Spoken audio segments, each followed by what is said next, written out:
9월 첫 주부터 우리 교회 주일날 오전 집회 프로그램이 바뀌면서 시간을 많이 단축해야 되기 때문에 이 말씀 시간이 좀 짧아졌습니다. 그래서 말씀 끝나고 나서 그룹 교제가 있기 때문에 그 그룹 교제 시간 방해 안 되게 하려면 이 말씀을 하다가도 시간 되면 딱 멈춰야 됩니다. 그래서 제가 사실 지난 주일날 말씀을 다 끝맺지 못했는데 시간이 됐기 때문에 말씀을 어쩔 수 없이 끝낼 수밖에 없었어요.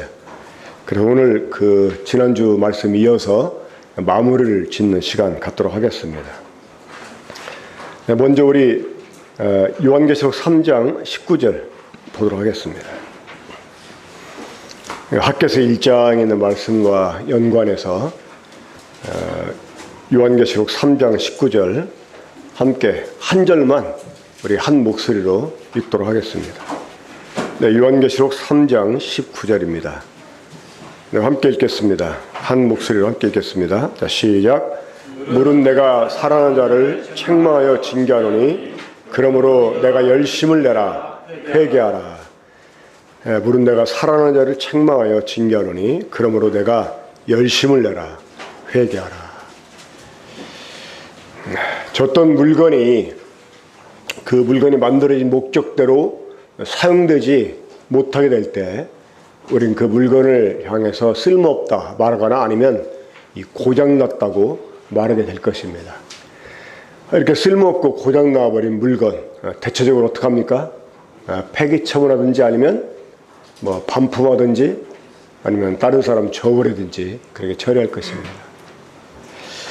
자, 하나님께서 이 바벨론에서 70년 동안 포로 생활하던 유대인들을 예루살렘에 다시 돌아오게 해주셨습니다. 자, 그들을 예루살렘에 돌아오게 하신 목적이 무엇이었습니까? 바로 하나님의 성전을 재건하기 위함이었습니다. 그들이 약 7개월이라고 하는 시간 동안 먼저 자신들의 기본적인 삶의 터전을 이루는 일을 하게 됩니다. 그런 뒤에 예루살렘에 모여서 이제 성전을 재건을 시작을 하는데 이 성전 재건을 위한 기초만 닦아두고 어려움에 봉착하게 됩니다.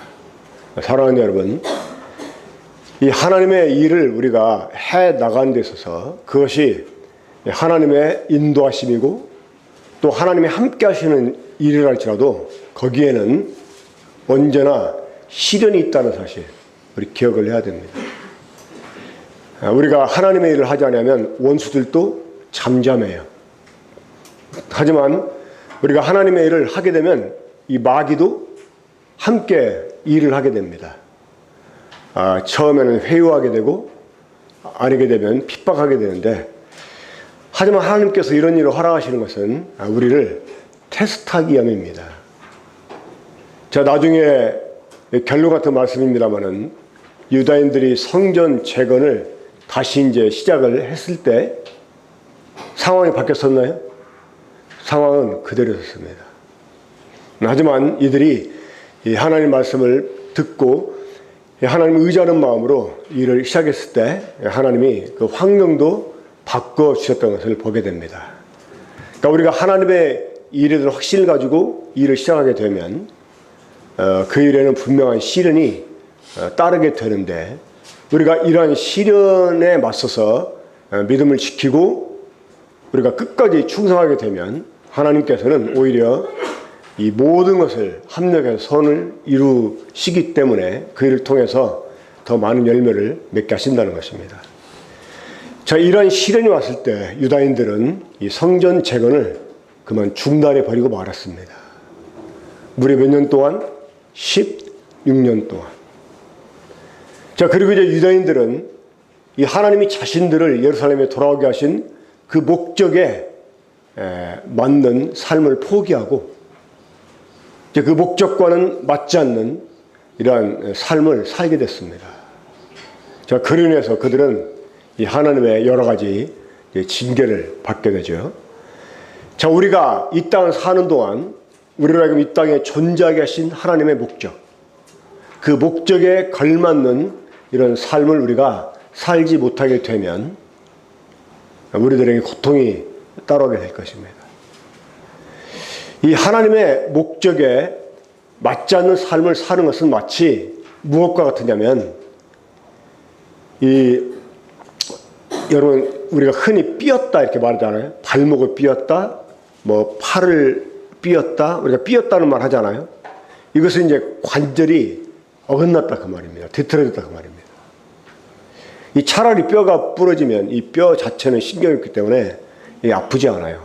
그런데 이 관절이 어긋나게 되면, 소위 삐게 되면 굉장한 고통이 따릅니다. 하나님이 우리와 이 땅에 존재케 하신 목적이 있는데 그 목적에 맞는 우리가 삶을 갖지 않게 되면 하나님은 하나님과 우리 관계가 어긋남을 통해서 이 고통을 받게 하십니다.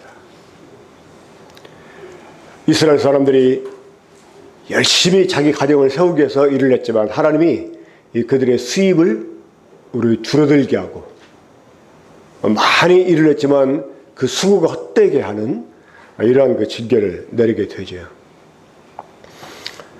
마찬가지로 우리가 이 땅을 사는 동안 특별히 그리스도인들은 그렇습니다. 하나님 이 땅에 우리를 존재하게 하신 이유가 있는데 그 존재하게 하는 이유에 맞지 않는 삶을 살게 된다면 우리들은 고통이 따르게 될 것입니다. 하지만 이 외부적인 고통보다도 더 심한 고통이 있어요. 진짜 살아있는 이 생명이 있는 성도라면 아마 그 고통을 그 어떤 것보다 크게 느끼게 될 것입니다. 우리 한번 예레미야 2장 19절 말씀 보겠습니다. 구약성경 예레미야 2장 19절을 보면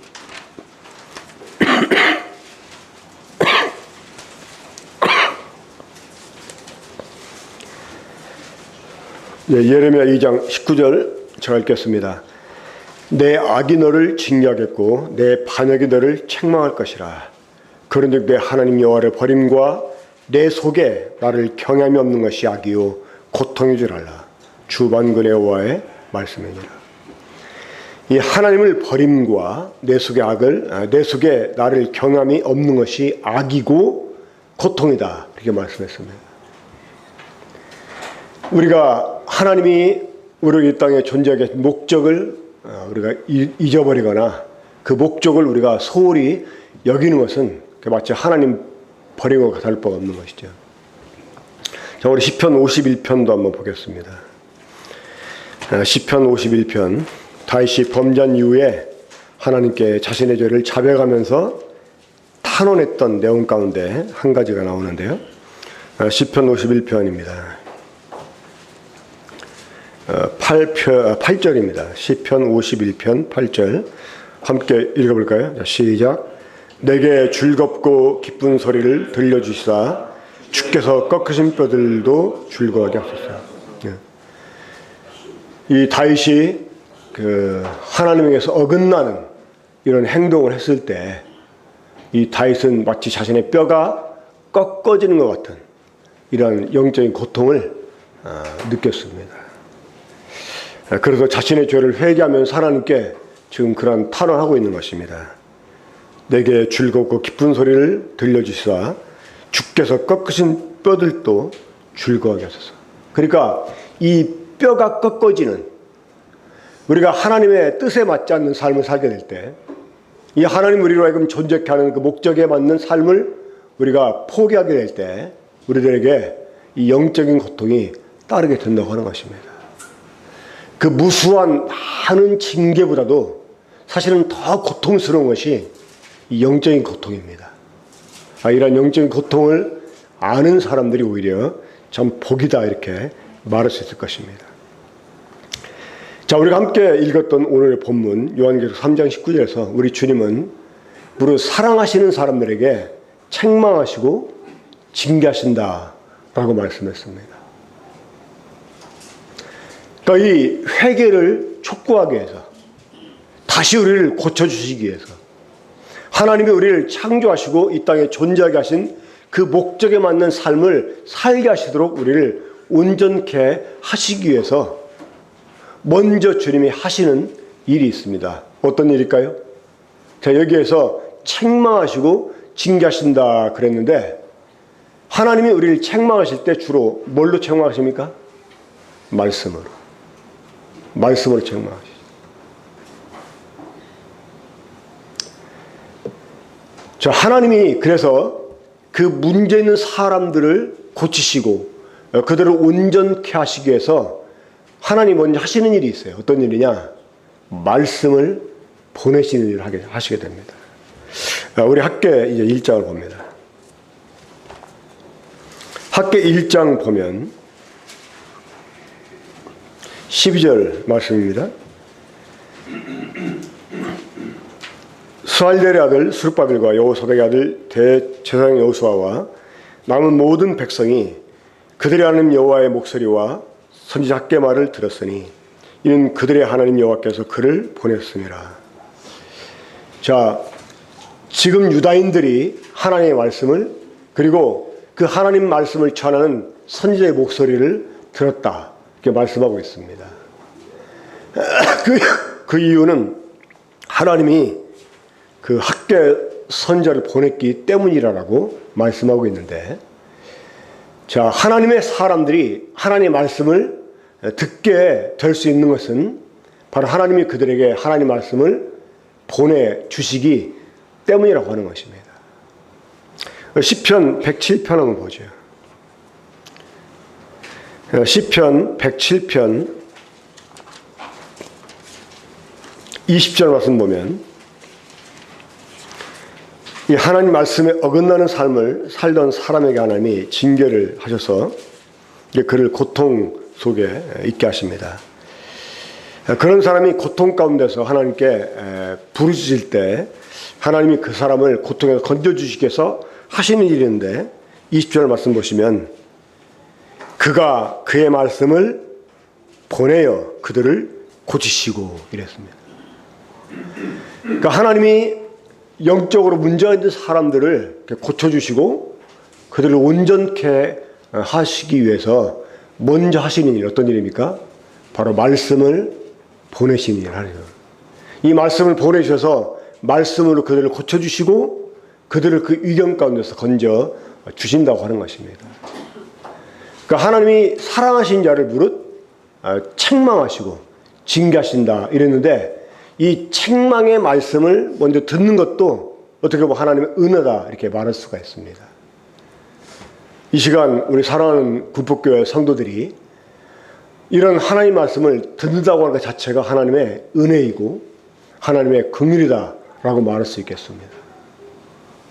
16년 동안 이 성전 재건하는 일을 중단하고 이 하나님이 자신들을 예루살렘 보내신 그 목적을 잊어버리고 이 자신의 가정을 세우는 일에만 급급했던 이 사람들에게 먼저 하신 일, 어떤 일이었습니까? 그들에게 책망의 말씀을 주신 일이었습니다. 우리 주님이 요한계시록 3장 19절에서 이 사랑하는 자들에게 그 책망하시고 징계하신다고 하시면서 그들에게 촉구하신 게 무엇이었습니까? 회개하라는 것이었습니다. 회개하라, 열심을 내라. 자, 유다인들이 이 하나님 보낸 선지자 학계의 말씀을 이들이 들었을 때 어떤 반응을 보였습니까? 다시 우리 학계 1장 12절을 봅니다. 자, 거기 보게 되면 모든 백성이 그들이 하는 여호와의 목소리와 선지자 학계의 말을 들었으니 이는 그들의 하나님 여호와께서 그를 보내었습니다. 백성이 다 여호와를 경외하며, 이렇게 말씀합니다. 이 하나님 말씀을 들었을 때 이 하나님 말씀에 반응하는 일, 이것이 회개의 첫 번째 모습입니다. 그러니까 자신을 책망하는 말씀이 주어졌을 때, 이 자신의 삶을 돌아보게 하는 말씀이 주어졌을 때 그 말씀에 반응을 보이는 일, 이것이 회개의 첫 번째 모습입니다. 일단 자신들의 모습을 살펴보게 하는, 이 하나님이 자신들을 징계하셨다고 하는 이 말씀을 들었을 때 유다인들은 그 말씀을 받아들였습니다. 사랑하는 여러분, 이 하나님 말씀이 우리에게 주어질 때 우리가 우리 마음을 온유하게 해서 이 말씀을 받아들이는 일, 이게 얼마나 중요한 일인지 모릅니다. 때로 이 하나님 말씀이 주어지는데도 이 하나님 말씀을 완강하게 거부하는 이런 사람들이 있음을 봅니다. 이런 사람들은 어떻게 보면 저주받은 사람들이에요. 이 구약의 열왕기서를 보게 되면 몇몇 왕들이 하나님의 이제 징벌을 해가지고 멸망을 당하는 기록되어 있음을 보게 되는데요. 그런 왕들의 특징이 있습니다. 뭐냐면 하나님이 선지자를 보내서 말씀을 주셔도 그 말씀을 듣지 않는 거예요. 그러니까 이 하나님 말씀을 듣지 않는 왕들을 가리켜서 이런 표현이 잇따릅니다. 이는 여호와께서 그를 멸하시려고 작정하였습니다. 이렇게 말씀해요. 그러니까 하나님이 멸하고 작정한 사람들은요, 마음이 완악합니다. 그 완악한 대로 하나님이 내버려 두세요. 하나님 말씀을 주시긴 합니다마는 말씀을 듣지를 않아요. 그 결과 그들은 하나님의 징벌로 멸망을 당하게 됩니다. 그러니까 우리가 하나님 말씀을 들을 때 우리 마음을 완악하게 해서는 안 돼요. 또 맨날 그런 말씀이냐라고 그냥 기넘어 듣서는 안 됩니다. 이 하나님 말씀이 주어질 때 이 하나님 말씀 앞에 겸손하고 이 하나님 말씀 앞에 자신을 비춰서 이 말씀을 받아들여야만 됩니다. 그리고 이들이 또 어떤 반응을 보였습니까? 이 하나님 말씀을 들을 때 보여지는 첫 번째 회개의 모습은 하나님 말씀을 받아들이는 것이었어요. 하나님 말씀에 반응을 보이는 것입니다. 두 번째, 이 하나님 말씀에 반응을 하게 된 사람 속에서 일어나게 되는 모습이 뭐냐? 하나님을 경외하게 된다고 하는 것입니다. 이 하나님을 경외한다는 말은요, 하나님에 대한 의식을 갖는다는 말입니다. 우리가 일상에 살면서 이 하나님을 의식하지 못하는 것, 이게 얼마나 큰 죄입니까? 우리가 매일매일 우리의 삶을 살아가면서 그 순간순간 하나님을 의식하는 것은 하나님을 경외하는 일의 첫 번째 모습이에요. 우리가 하나님을 의식하게 될 때 말을 조심하게 되고 행동을 조심하게 되잖아요. 어떤 일을 결단하게 될 때 이 하나님을 의식하게 되면 이 하나님의 뜻을 다시 한번 생각하게 되고 우리 마음대로 일들을 속단해서 결정하지 않게 될 수 있는 것입니다. 이 하나님을 경외하는 일의 첫 번째는 하나님을 의식하는 것입니다. 그리고 두 번째는 그분을 두려워하면서 그분을 기쁘시게 하려고 하는 거예요. 이 유다인들이 하나님 말씀을 들었을 때 하나님 말씀대로 그들은 자신들의 이 행위를 살펴보게 되었고 회개에 이르게 됩니다. 그러면서 하나님을 경외하게 됩니다. 다시 하나님 앞에 서서 이 하나님이 원하시는 바를 이제 그들의 원함으로 갖고 하나님을 기쁘시게 하기 위해서 그분의 일에 자신들을 드리기를 원한다고 하는 것입니다. 자, 이러한 반응을 보였을 때 하나님이 이런 유대인들에게 어떤 복을 주셨습니까? 자, 하나님이 하나님 말씀을 듣고 반응하는 사람들에게 회개하고 하나님을 경외하는 이런 마음을 갖는 사람들에게 주시는 복이 있습니다. 첫 번째 복이 무엇일까요? 자, 13절 보겠습니다. 13절 함께 읽도록 하죠. 자, 시작. 그때 여호와의 사자 학개가 여호와의 임을 받아 백성에게 말하여 이르시되 여호와가 말하노니 내가 너희와 함께하노라 하니라. 이 하나님 말씀에 반응하고 회개하며 하나님 경외하는 이런 사람들에게 주시는 첫 번째 복 무엇입니까? 하나님이 함께 하신다는 것입니다.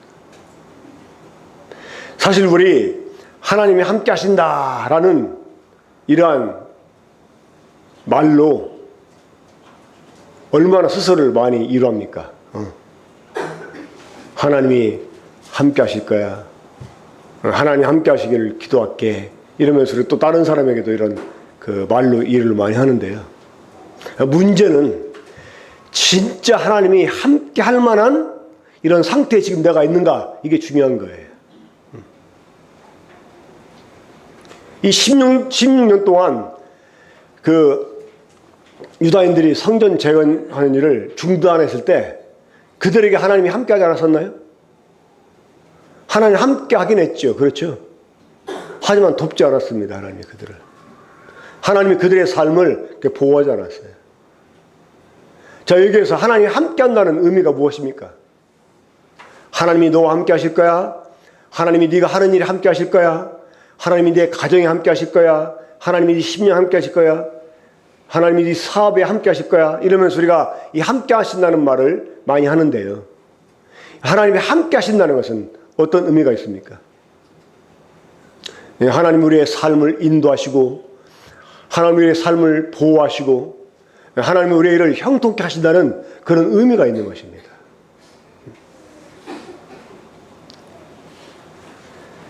그러니까 하나님 말씀에 회개하고 반응을 보이면서 하나님을 경외하는, 그래서 삶의 우선순위를 바르게 잡는, 이 삶의 목적에 초점을 맞추는 이런 삶을 사는 사람들에게 하나님이 주시는 첫 번째 것 무엇이라고요? 하나님이 함께 하신다는 것입니다. 하나님이 함께 하십니다. 이 하나님이 함께 하신다. 이것이 말로만 함께하는 게 아니라 실제로 그들의 삶 가운데 나타나게 돼요. 어떻게 나타났습니까? 하나님이 환경을 열어주십니다. 이 환경을 열어주셔서 형통하게 해주세요. 이 재수없는 일을 표현할 때 하는 말이 있죠. 뒤로 넘어져도 코가 깨진다 이러잖아요. 이 뒤로 넘어져서 뒤통수만 깨져야 되는데 코까지 깨지는 거야. 이건 진짜 재수없는 일이죠. 그렇죠? 그런데 하나님 함께 하시면 반대 일이 생겨나겠죠. 그렇죠? 이 앞으로 넘어져도 코가 깨지지 않는 일이 생겨나게 될 것입니다. 그래도 로마서 8장 28절에서는요. 하나님을 사랑하는 자, 곧 그 뜻대로 부르심을 입은 자들에게 모든 것이 합력하여 선을 이룬다고 말씀했어요. 그 조아유시라고 그 영어 유명한 강사가 있죠. 그분이 이제 그 미국 영어 그 CD도 많이 내고 그랬었는데, 그분이 이제 그 영어 그 가르치는 그 이제 어떤 한 그 강좌 한 그 페이지에 이런 그 그림이 있습니다. 그러니까 look at the bright side라고 해서 밝은 쪽을 쳐다봐다. 그러니까 긍정적으로 생각하라는 이제 그런 의미인데요. 어떤 사람이 말을 타고 가다가 말에서 떨어졌어요. 말에 떨어졌는데 딱 보니까 떨어져가지고 아이쿠 하고 눈을 딱 떠는 거기 돈뭉치가 떨어져 있는 거예요. 그러면서 이제 look at the bright side. 그러니까 어두운 면만 보지 말고 밝은 면을 봐라. 이제 이런, 그러니까 비록 넘어져서 좀 재수가 없다라고 생각할지 모르지만 그 넘어진 것 때문에 돈뭉치를 죽게 되잖아요. 그 하나님이 함께 하신다고 하는 것은 그러니까 우리의 전반적인 삶에서 하나님이 인도하시고 보호하심이 나타난다는 그런 의미가 됩니다.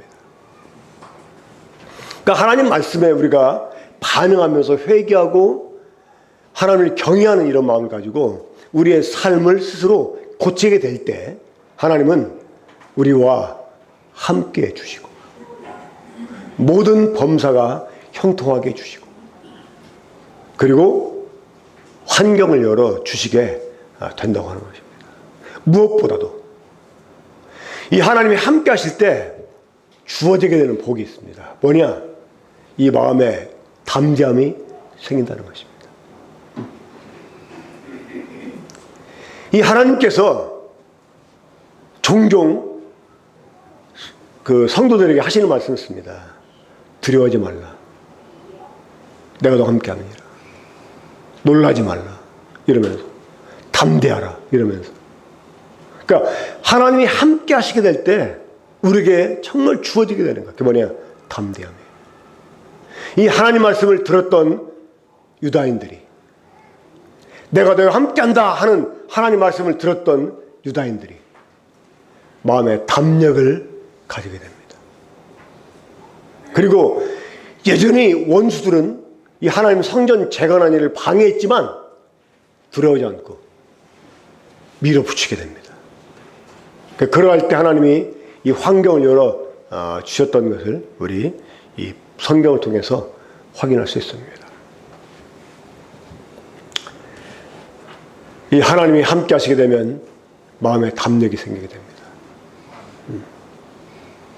그리고 특별히 정말 이 일은 참 복된 일인데요. 우리 한번 14절 보겠습니다. 학개서 1장 14절 함께 읽겠습니다. 시작. 여호와께서 스알렐의 아들 유다 총독 스룹바벨의 마음과 여호사닥의 아들 대제사장 여호수아의 마음과 남은 모든 백성의 마음을 감동시키시매 그들이 와서 만군의 여호와 그들의 하나님의 전공사를 하였으니. 자, 이 스룹바벨의 마음과 또 여호수아의 마음과 남은 모든 백성의 마음을 하나님이 어떻게 했다고요? 감동시키시네. 이 감동시켰다 하는 말, 이전 성경은 어떻게 번역했습니까? 흥분시켰다 이렇게 번역해. 흥분시켰다. 이 말이 어떤 의미냐면 자극을 주다라는 뜻입니다. 자극을 주다. 그러니까 하나님이 이 하나님을 경외하고 회개하는 이런 그 사람들 마음 가운데 자극하신 자극을 해. 그리고 각성하다 이런 의미가 있죠. 각성하다. 그러니까 자극하게 하다, 자극하다, 그러니까 각성하다 이런 의미가 있습니다. 자, 우리 다시 시편 52편 보죠. 이 다윗이 하나님께 범죄하고 나서 회개하면서 탄원했던 또 몇 가지 내용 가운데 하나인데, 자, 그가 뭘 하나님께 탄원했는지 보겠습니다. 시편 51편 보면 12절입니다. 시편 51편 12절 함께 거기 읽죠. 시작. 주의 구원의 즐거움을 내게 회복시켜 주시고 자원하는 심령을 주사 나를 붙으소. 뭘 달라고요? 자원하는 심령. 이 하나님이 이들의 마음을 감독했다는 것이요, 그들에게 이 자원하는 마음을 갖게 했다는 말입니다. 영적 각성이 일어난 거예요. 그들의 마음이 자극이 된 거예요. 그동안 하나님의 일에 있어서는 이 자신들을 예루살렘에 돌아오게 하신 하나님의 그 뜻에 대해서는 무감각했던 이런 사람들의 마음이 다시 감각되어지고 자각이 되어지고 각성이 일어나게 됐다 그 말입니다. 그들 마음에 자극이 일어나는 거예요. 이제 하나님을 위해서 살고자 하는 이런 마음이 자원해서 생기게 되었다 그 말입니다. 이것이 하나님이 함께 하시는 증거입니다. 다윗은 범죄하고 나서 이 자원하는 심령을 잃어버렸어요. 여러분, 이것이 얼마나 큰 고통인 줄 아십니까? 때때로 제가 우리 교회 청년들, 우리 종령제도 있는데 오늘 세홍이는 눈에 안 보이네. 이제 여러 가지로 만나면, 가끔 만나게 되면 권하잖아요. 다시 뭘 열심을 내와라. 다시 뭐 한번 이렇게 함께 주님의 일을 하자. 이러면서 다시 예배에 참여도 하고 감사도 하고. 이제 권하잖아요. 근데 여기에 정말 중요한 일이 있습니다. 뭐냐? 이 하나님의 일은 누가 권한다고 해서 어거지로 할 수 있는 일이 아니잖아요. 그렇죠? 그가 하나님 말씀을 듣고 반응하면서 회개하고 이 하나님 경외하는 마음을 갖게 될 때 하나님이 함께 하시는 복을 인해 가지고 그의 심령 가운데 자원하는 심령이 생기게 됩니다. 그리할 때 하나님의 일에 참여할 수 있는 거예요. 감사도 참여할 수 있고 이 교회에도 자신을 헌신할 수 있게 되는 것입니다. 그러니까 함께 하실 때 주어지는 복 가운데 그 정말 복된 일, 큰 복이 뭐냐? 이 자원한 심령을 갖는 일이에요. 때때로 우리 자원한 심령을 잃어볼 때가 있습니다. 이 하나님 위해 사는 거, 또 교회를 하는 데 있어서도 어거지를 할 때도 있잖아요. 그렇죠? 정말 하나님의 일이 부담이 되고 그 일이 내 일로 여겨져서 기쁨으로 그 일을 위해 나를 헌신하고 이러면 참 이 순종하는 일이 즐겁고요. 주님 섬기는 게 이 봉사하는 일이 굉장히 즐겁게 됩니다. 그런데 이 자원하는 심령이 생기지 않는 것, 그건 참 고통이에요. 그러니까 하나님이 함께 하실 때 이런 자원하는 심령이 주어지게 된다고 하는 것입니다. 마지막으로 하나님이 함께 하실 때 주어지는 복, 우리의 범사가 다 잘 됩니다. 아까도 말했지만 하나님이 합력하여 선을 주신다 이렇게 말씀하셨잖아요. 우리 학교에서 2장 한번 보겠습니다. 2장. 학교 2장 보면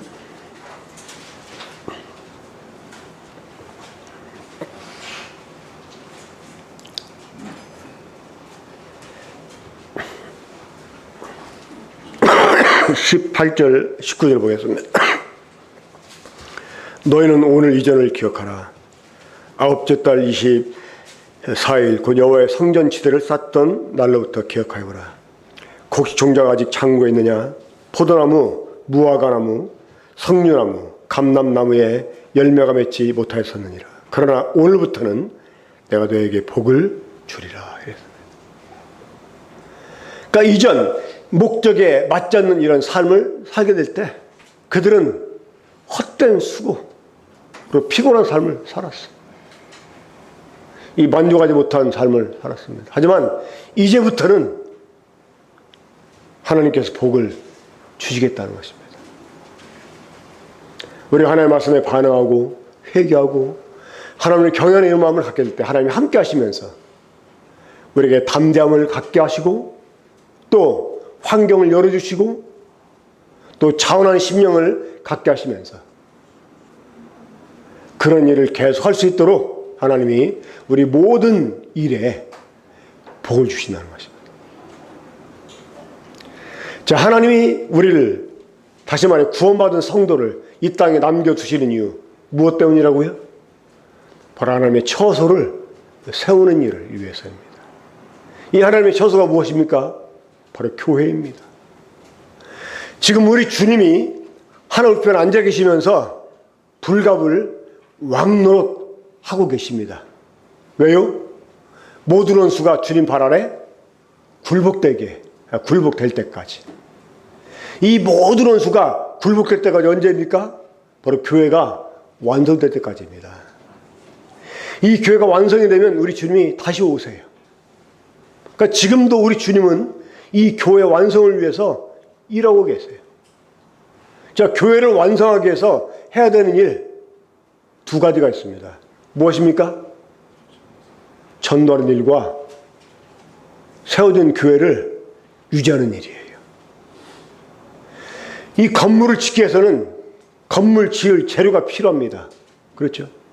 이 하나님의 처소를 완성하기 위해서는 이 하나님의 처소에 더해질 이런 자재가 필요해요. 그 자재가 무엇입니까? 구원받은 사람들이잖아요. 아직도 이스라엘이 예수님을 믿지 않고 있습니다. 왜요?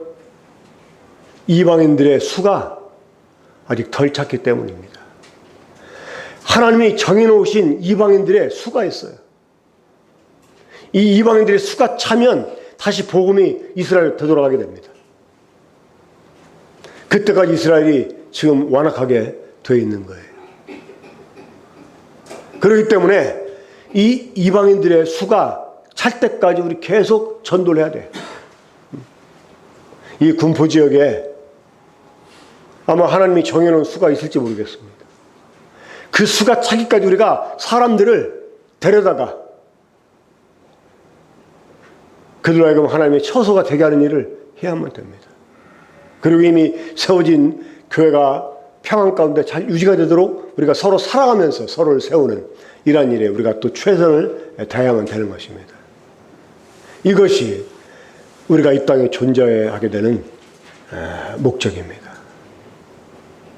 그리고 우리의 모든 삶의 초점이 이 전도하는 일에 맞춰져 있어야 돼요. 앞으로는 군포 번영교회는 무슨 일이 있어도 첫 번째도 전도, 두 번째도 전도, 세 번째 전도. 이 전도에 이 목표를 두고 우리 교회를 해 나갈 것입니다. 그러니까 우리 사랑하는 형제 자매님도 늘 이 전도에 신경을 쓰고 어쨌든 이 전도하는 일에 여러분들의 삶이 들어줄 수 있도록 여러분들의 마음을 새롭게 하시길 바랍니다. 이 일을 위해서 하나님이 우리 성도들 모두의 마음을 이렇게 감동하시고 이 일에 자원하는 심령을 주셔서 함께 동참하게 주시길 바랍니다. 오늘 시작되는 이 전도 주일 행사에 적극적으로 참여해 주시고 이제 시작은 미약하지만 주님이 이 일을 창대케 주시길 바랍니다. 또 이 일을 하는데 어려움이 따를지 모르지만 우리가 끝까지 인내하면서 이 일을 우리가 잘 수행하게 돼서 참 주님이 기뻐하시는 매들을 계속해서 맺혀드리는 우리가 될 수 있기를 바랍니다. 기도하겠습니다. 우리 사랑하신 아버지 하나님, 오늘 저에게 말씀을 주신 것 감사를 드립니다. 주님이 사랑하신 자들에게 참 책망하시고 징계하신다 말씀하셨는데 오늘 회개에 이를 수 있도록 저희들에게 말씀을 주시니 감사를 드립니다. 우리가 말씀을 들을 때 정말 겸손한 마음으로 우리의 마음을 완악하게 하지 않고 이 말씀을 받으며 참 주님을 경외함으로 우리의 삶을 우리가 조정할 수 있게 되기 원합니다.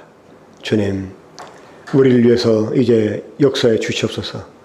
우리 가운데 자원하는 심령을 주시고 주님의 뜻을 우리의 뜻으로 삼아서 그것을 우리의 삶을 드릴 수 있게 주시기 원합니다. 이 일에 담대함도 주시고 또 주님, 우리의 마음이 흥분된 상태에서 이런 일에 계속 헌신할 수 있게 되기 원합니다. 주님이 특별히 함께해 주시고 이런 일을 행할 수 있도록 환경도 열어주시고 또 주님 모든 일에 형통함을 허락해 주셔서 우리가 참 주님이 함께 하심을 눈으로 목도하면서 더더욱 열심히 주님 섬길 수 있게 주시기 바랍니다. 이 모든 것을 우리 주 예수님의 이름으로 감사하며 기도합니다. 아멘.